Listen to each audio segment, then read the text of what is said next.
कटलसी यार पीता बनले भतार प्यार कइल सफल हो गई कि फीता कटलसी यार पीता बनले भतार प्यार कइल सफल हो गई।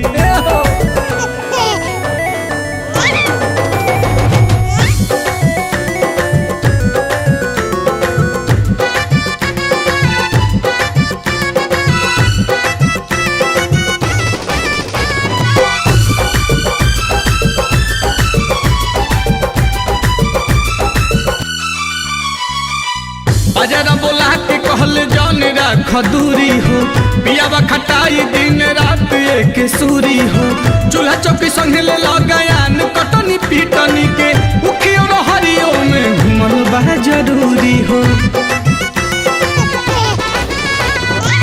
बाजारा बोला के कहल जान राख दूरी हो पियावा खटाई दिन रात एक सूरी हो चूल्हा चौकी संग ले लगायान कटनी पीटनी के उखियो हरिया में घुमल बा जरूरी हो।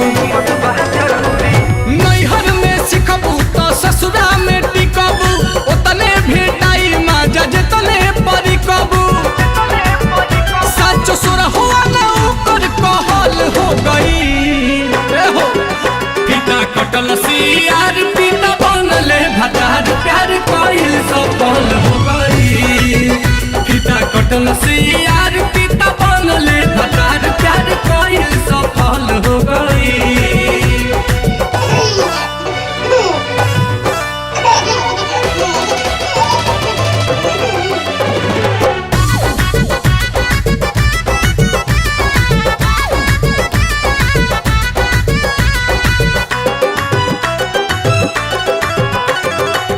कई के भरोसा कईनी बतिया पयमल हो उनके हदेन बानी ससुरा में जमल हो एक एक चीज सुगायस ओ सिखवल कई के ट्रेंड हमके भेजले नील कमल हो।